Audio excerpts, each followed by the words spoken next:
Can an owner fire themselves? If they can, then Dave Tepper needs to seriously consider that. We'll talk about that and more here on Locked On NFL. The barbershop is open and Tony Wiggins has a chair for you. He's ready with some real NFL talk. The local experts of Locked On bring their expertise, and Wiggy is ready with his clippers and shears. Sit down and enjoy. The new Locked On NFL starts now. Locked On Podcast Network. Your team every day.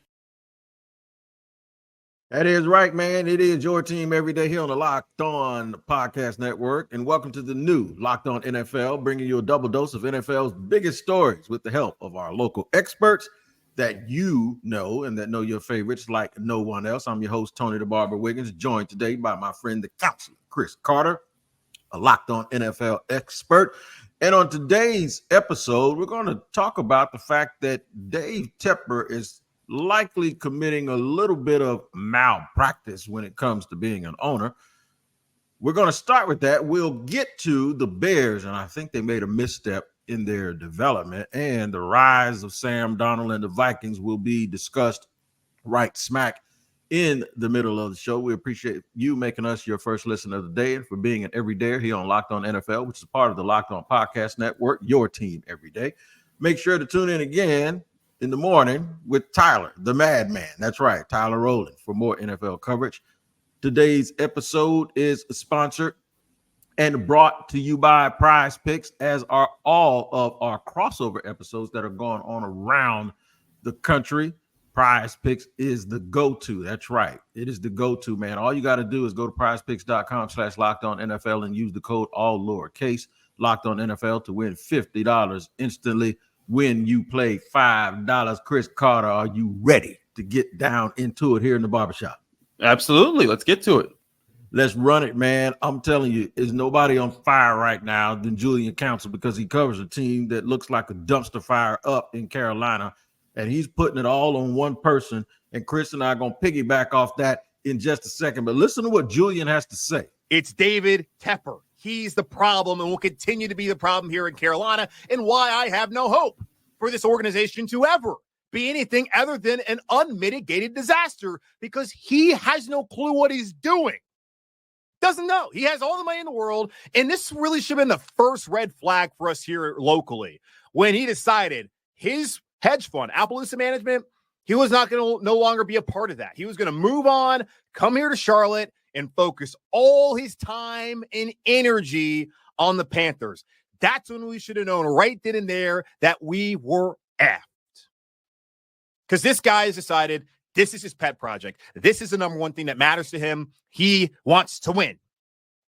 And look what he's done. He's taken a franchise that historically was about 500 and a team that's gone to the Super Bowl twice. He's taken him and put him into the bottom of the NFL. Woo!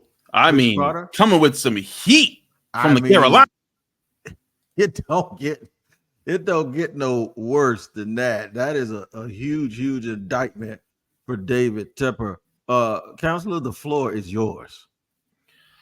I happen to agree with Julian. I mean, and you can't help but agree, because he's right. Like the Carolina Panthers, for the most part, were a very competitive franchise. They had their down years, but they would always have their up years to bounce right back. They were 11-5 in 2017. They were in the Super Bowl in 2015. They were 12-4 in 2013. In 2008, they were 12-4 again. Like they've had their downs, but they've always had their ups. But let's go over the last few years. They're 0-2 to start this year. They're right in front position to get the first overall pick this season because they are that bad. They've already benched Bryce Young. They're 2-15. They were 2-15 last year, 7-10 the year before that, 5-12 the year before that, 5-11 the year before that, 5-11 the year before that. They have their best year in the last 5 seasons. Their best in the last 6 seasons is 7 wins. That's your best season. Like, that's disaster. And I want my camera to focus. I don't know why it's doing that right now, but I want to say something that I have a little bit of insight on David Tepper. Because if you've read about him, you've read on ESPN, they've done a lot of reporting on how his decision making comes because he's a business owner and he's a CEO. He has that business experience, but he doesn't apply NFL thinking to his decisions. The way it's been reported on ESPN is that the way that he operates in his organization is that when he like a boss in a business, if I don't get instant results, if I don't see change that I want to see within like a month or two, I'm getting rid of these guys. I don't want these guys. That's why he's firing coaches left and right. He has Canales this year. He had Tabor and Reich the years before. Wilkes and Rule the year before that. And that turnover is something that is very directly to him, to his decision-making, to how he operates with the Panthers. And I think it's very easy to draw a straight line from that to their problems because no coach has been able to work through any of their problems. They've also been undercut by him with several other decisions that he's meddled in and gotten in the way. And I want to share with you, Tony, that there is a certain team that I'm quite familiar with that David Tepper used to also be part of, because before he was the owner of the Panthers, he was a minority owner for the Pittsburgh Steelers. Wow. And it was well reported by Pro Football Talk, by PennLive.com, that he was part of a minority ownership group under the Rooneys in Pittsburgh that was desperately trying to fire Mike Tomlin in the 2010s. And the Rooneys had ownership stake, and they were like, absolutely not. And if there is ever a sign of how wrong you could be, it's firing one of the guys that universally, outside of people that just don't like him because they don't like him personally. Mm-hmm. If there's ever a sign that shows you like, hey, that guy don't know what he's doing. He wants to fire Mike Tomlin, who still ain't had a losing season, who's finding ways to get to the playoffs with Kenny Pickett, Mitch Trubisky, Mason Rudolph, old man Ben Roethlisberger in a walker chair. And so now he got his chance to run his own franchise. Okay, I will call the shots, Mr. Rudy. I'll go and prove you wrong. And all he's done is create disaster. That's it. You know what it reminds me of? That's it right there, Tony. That's beautiful. And it reminds me of this. If your car breaks down, sure, you might get some jackleg mechanic to get you those last 20 miles, right? But an NFL isn't a broken car. You need an engineer for an NFL franchise. It takes time to build culture, especially when you're coming from the depths. And it's why it's so important to not fall into those depths. Because when you have a terrible season, sure, there's some fans like, you know what, a bad season can't hurt, because you know what, it gets you a really high draft pick and you can just pop yourself right back up. But most franchises that have really bad seasons do not pop just back up. Ask franchises like the Jaguars, who are in that situation for perpetuity. I apologize to single the team that you cover out. It is what it is. Franchises like the Cardinals, if they like drafting high every year, because it just means that they're just going to be a superpower really soon. Ask, the Chargers for what their situation is. I think they pop back up a lot more frequently. But you look at those organizations, and it just goes to show you need continuity. You need to make the right choices in the first place. You need to go get a good head coach, and we'll talk about some other head coaches that are sticking around a little bit too long. Right. But you also need to, when you have the coach that you believe in, that you invested in, you got to give them 3-4 years to figure it out. And it's more than just throwing money at it. And exactly. the money part, you should always have those resources to support the decisions that they make. But it's more than just throwing money at it. It's more than buying 2 and 3 offensive linemen and buying and trading for a wide receiver here and there. There's a lot more to it than that. And I just don't think he's it. I don't think he's cut. I don't think he has the temperament that you need to be an owner. He's pouring water on people in Jacksonville out of the window and snatching some dude's hat off in a restaurant. Yeah. This has Daniel Snyder written all over it to me. He's just louder than Daniel Snyder. Another person that just if I don't like you for 1 minute, you're out of here. And I'm going to go get someone else and never allow anyone to set up a culture here. Yeah. And, you wonder how some people got successful. How did they make so much money? I think people mistake something in the NFL. You're only as good as the people that you have around you. Your people are your resources. Way more than your money, way more than anything else. It is the folks from the top to bottom in an organization, and no one wants to work for somebody that acts like Captain Ahab. All right, we're going to discuss more about the NFL, and how about an organization that seems to be doing it right with a quarterback that nobody wanted in Minnesota. I'm talking about Kevin O'Connell and Sam Darnold. We'll get to that in just a second here on Locked On NFL. Today's show is sponsored and brought to you by Arena Club, man. Y'all need to pay attention, man, because I'm letting you know right now, Arena Club is the absolute truth. For most of us that like collecting cards, I did it ever since I was a kid. The idea of spending $2,000 or more on a Mahomes rookie card just isn't in the cards. No pun intended. I love collecting, but there's some serious money to drop, man, when you're trying to do it. Thanks to slab packs from arenaclub.com, now it's possible to score gem mints for a fraction of their retail price. Every card that I listed was hit from last week's Arena Club slab pack drop. Arena Club is the only repack that provides a complete view of possible cards and clear hit rates for each one. Slab packs are revolutionizing the repack game with transparency. Look, right now you can get 10% off your first slab pack or card purchase by going to arenaclub.com/LockedOnNFL. That's arenaclub.com/LockedOnNFL and use the code LockedOnNFL. That's arenaclub.com/LockedOnNFL, code LockedOnNFL for 10% off your first purchase.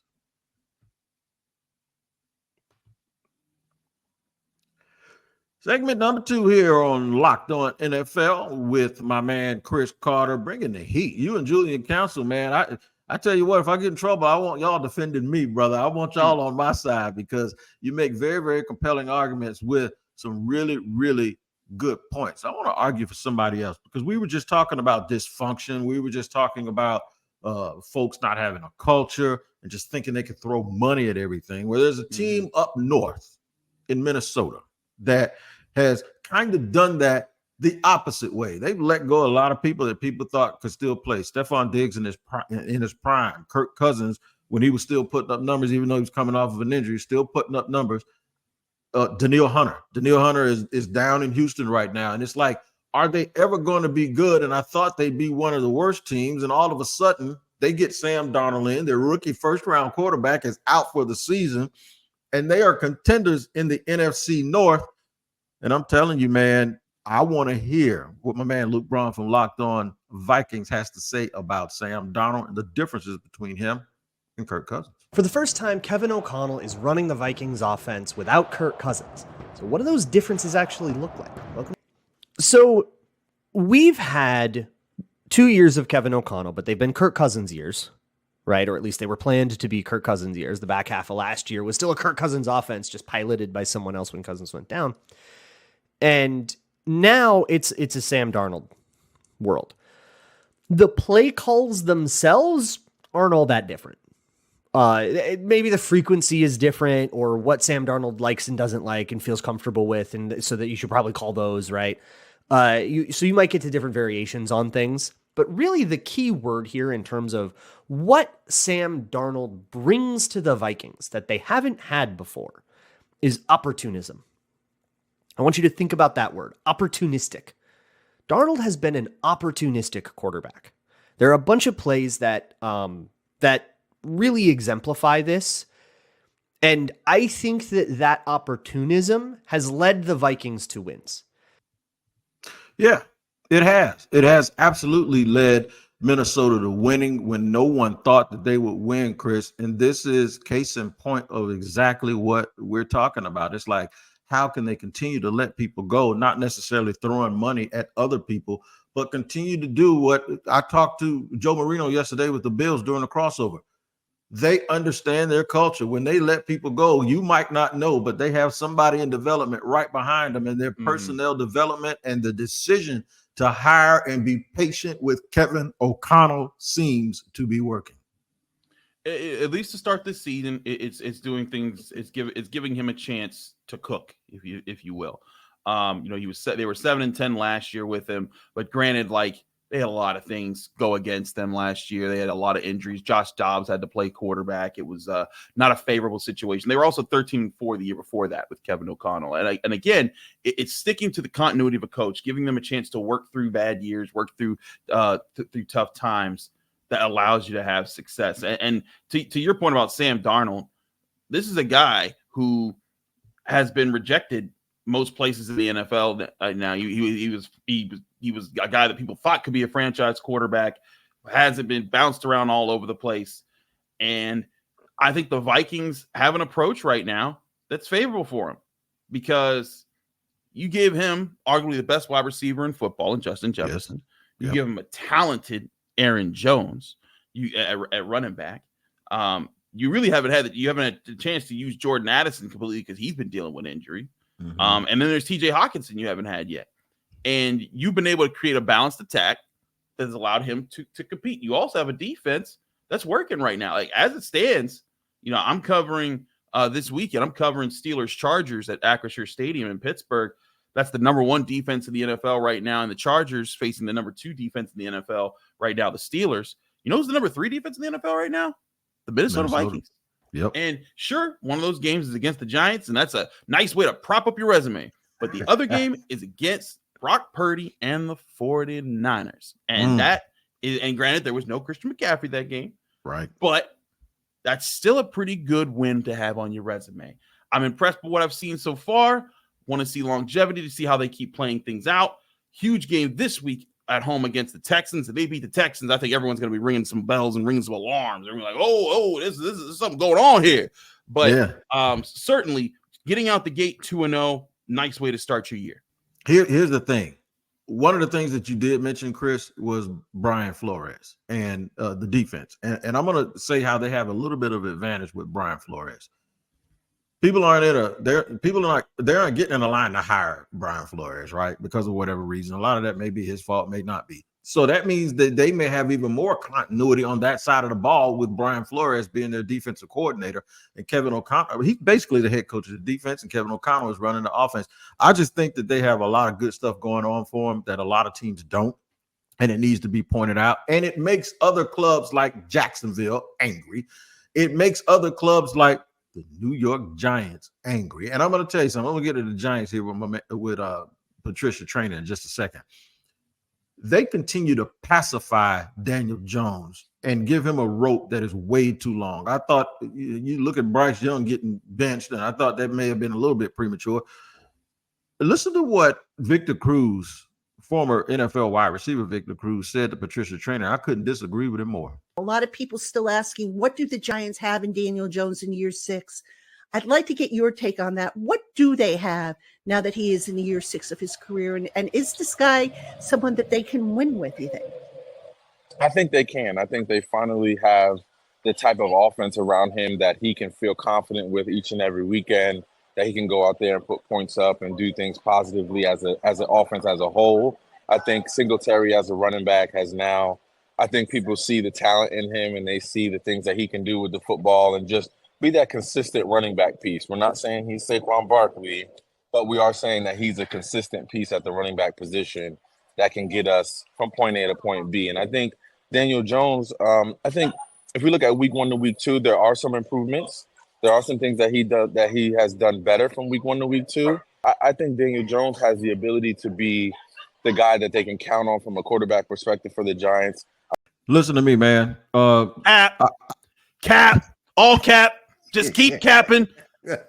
Tony, we used to do a segment when me and Q from Locked On Raiders, Locked On Steel. We did the Friday show on Locked On NFL. We used to do a cap or no sack. We would just be cap. That is all cap. I know Victor Cruz, he loved it. The Giants are his organization. He's got to stick with his dogs. But that is all cap. I don't care what nobody says. Daniel Jones is in year 6, and they just got rid of Saquon Barkley. There's no way that this offense is finally suited to deal with what Daniel Jones is trying to do.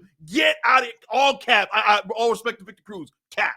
It is cap, man. And you know, I was going to try to set it up, but I didn't have to. You came in and jumped right on it because you already see what that is, man. You can't be BSing us in the barbershop. The thing is, dude, you don't play no more. You ain't got to toe the line. You ain't got to be the company guy. You don't have to say niceties and not, hurt your teammates' feeling. Man, what are you talking about? Daniel Jones is awful. Daniel Jones has been terrible. The rope has been too long, and he's acting like you need to extend more grace to Daniel Jones. I'm talking about him personally. I'm just saying, as the leader of the football team, He's not it. And their coach is likely going to get fired. And I hope this organization doesn't make the mistake of putting him on somebody else. He's a free agent after this year. I think the Giants will be picking real high.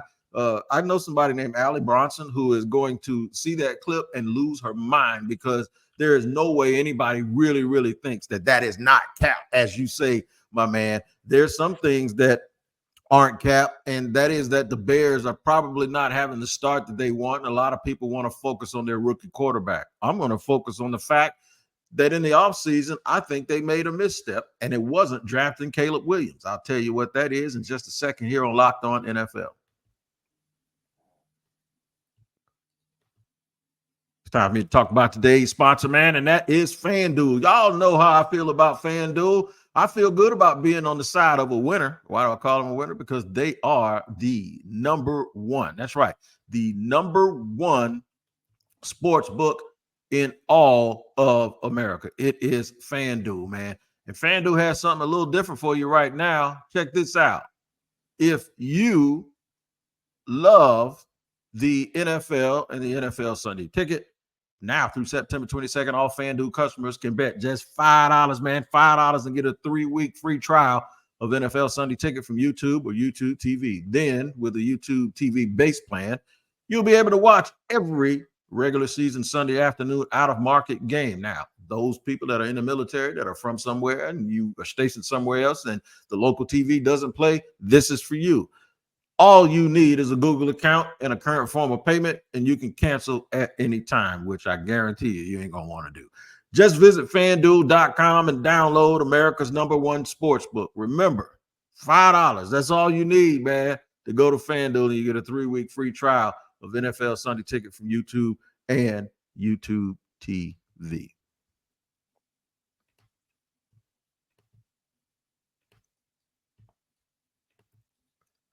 Segment number 3 here on Locked On NFL, where it's your team every day. We thank you for making us your first listen. Make your second listen Locked On NFL. That's right. See, you can do that. You can listen to Tyler in the morning, the madman, early in the morning, giving you a shot of espresso. It's going to wake you up so you act like Chris Carter's acting right now. That's why he's so live, because he watched it already. And then what you do is you slide on over here to the barbershop, and we mellow you out for the rest of the day.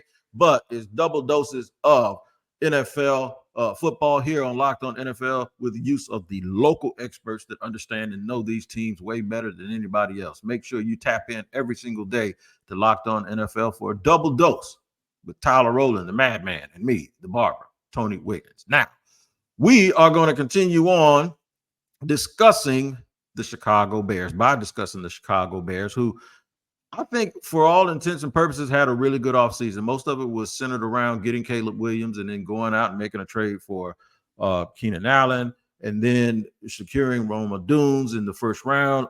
And you already have a really, really good receiver that you got from Carolina, DJ Moore. The offensive line had some nice parts. The defense is cool.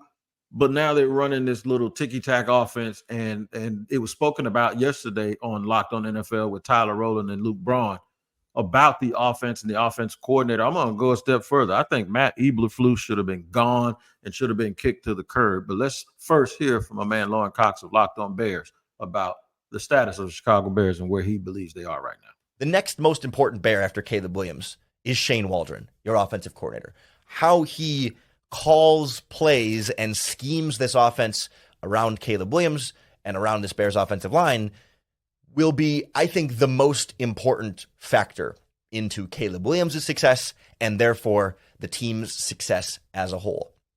If your players are really good, the offensive coordinator's job is a little bit easier. If players are worse than you think or injured, and so you have backups in there, it puts all the more pressure on the offensive coordinator. And what he's able to do to keep Caleb Williams protected in the pocket, to give Caleb Williams his options in the pocket, to not be predictable to the opposing defense, to not abandon the running game, but be a balanced offense, to get the ball into the hands of a bunch of different playmakers and not be overly, reliant on one playmaker or another, to have a balanced, competent, unpredictable offense.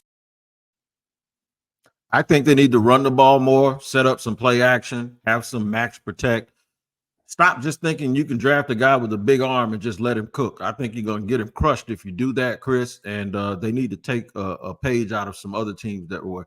You can play him, but you can play him and show that he's ready now, but still be a little bit more patient with just standing back there trying to turn him into Patrick Holmes Part 2. I do agree. I'd like to see some different things with the Bears offense and how they perform. But at the same time, the same way how we spoke about in the top segment about giving head coaches grace, I'm going to do the same thing for the Bears right now with Matt Eberflus, because Matt Eberflus inherited a terrible situation. He inherited Justin Fields, which was who was in his second year, but he didn't inherit too much else around him. And the team was 3-14 his first year, 7-10 last year. So technically, they took a step forward in his second year. So it's tough for me to say, hey, they should be gone with Eberflus. To Lauren's point, they got a new offensive coordinator, and maybe that was a big part of it. Luke Getsy was a disaster in his first 2 years, and as far as head coaches go, I'm like, hey, you know what? You get chance for some turnover to fix some things under you and your staff. Obviously, the offense didn't work out in the first 2 years. With Justin Fields, they were 23rd in points in his first year, 18 points in last season. So you give them some grace to figure that out. But to your point, they better do more than just ask Caleb Williams to be Superman, because you gotta ease things in with offensive rookies. You look back and you see how a lot of guys have been eased into the league with talent around them. To me, the best thing you could do for a young quarterback is surround them with talent and a system that asks them to stick to a script. Because when you do that, you allow them to play well. Case in point, the guy they just let go of, Justin Fields. Justin Fields isn't lighting it up in Pittsburgh, but guess what he's doing? He's staying on target, staying on schedule, and he's helping the Steelers play a style of football that allows them to say, hey, we're not asking you to go out here and chuck the ball 40 times. We're just saying go out here, take certain calculated shots that we've designed up, make some plays with your legs here and there, don't turn the ball over, and keep and possess the football. And so far, the Steelers are 2-0 with that time with that style of play. And when you look at how they've wanted to play on offense, he's fit that bill. And right now, they are the 6th best team in time possession, which is what you want to be when you have a defense like the Steelers do. So I'm with you. I think that they need to do more around Caleb Williams to set himself up, like have a defense that performs better. Have an offense that's not overly dependent on them to do something. And look, their defense right now, they're giving up the 6th fewest points in the NFL. So like maybe they've got something going there. But I'm willing to give Matt Eberflus some grace and some time to figure things out. Granted, you got about 2 years with Caleb Williams. If you don't see a step up, then we could be talking. No doubt about it. I'm probably the pink slip guy, man, giving out pink slips so fast this year because that's what's on my mind around here in Jacksonville where I cover. 2 games that I thought about. You mentioned one earlier. The Texans visit the Titans, both undefeated. And then the Chargers, I think they visit Pittsburgh. Yeah, they're on the road against your team. Mm-hmm. If you're watching, I'm going to slap these power rankings up, and I'm going to let you know exactly where all 4 of those teams are. The Texans are in our Locked On NFL. If I Locked On NFL power rankings presented by Game Time, the Texans are number 2. Of those 4 teams, they are the higher ranked club. Pittsburgh is number 11 in those power rankings. And the Chargers are number 13 in those power rankings. The Vikings, still not getting that respect, are number 18. So if somebody's O has to go, Chris Carter, who is going to, well, I know you're going to say Pittsburgh going to win. I don't even know why I'm going through that. So hit the Texans and the Vikings first. But the likelihood that hold on now, Tony.